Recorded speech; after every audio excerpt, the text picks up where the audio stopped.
साला मड़का त्रुटी वशाला केले दे छिलके तो लाता वही मेरी जांग त्रुटी गई वे धाड़ वो देख वे चूहे को धिक्का दे दी ती हाथी जो ले चूहे को कढो न ता ये तो तबाह थी सी गोरे च अच्छा जी जी नाराज ना थी मैं तो ते को कढो ए एहसान मेरे उते लेने आ तो मैं सारी जिंदगी थोड़ी गुलामी करे था आंदे पे कुत्ते को बेशक मारनी गुरले को कशे ना आखी ठीक है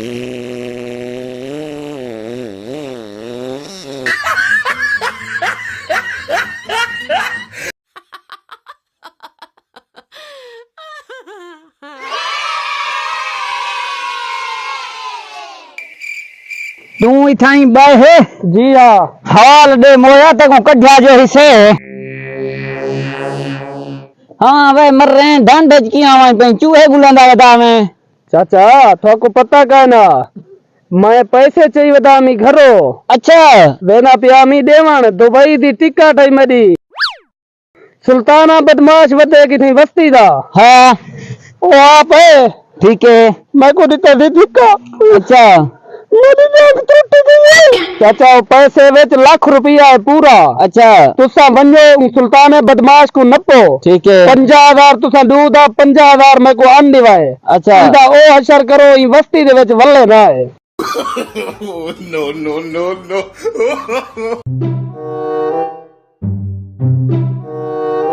अस्सलाम वालेकुम सरदार सिंह वालेकुम अस्सलाम सरदार सिंह गाल है में एक बंदा वेंदा पिया हा उनको सुल्तान बदमाश धिक्का दे के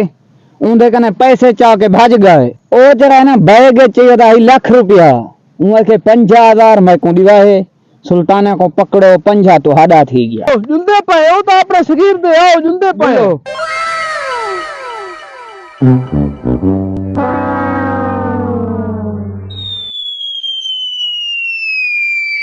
फड़के आज वडा महल मारा आई जवान को धिक्का दिते मी मेरे हिसाब जो जंगा दुआए त्रुट गए अच्छा हाँ इधर एक मड्डी चेक कर तू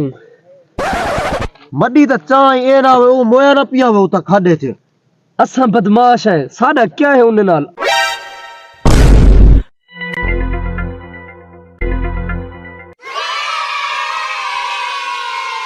सर जी मेरा मसला तो कहीं नहीं ठीक है इको पकड़ो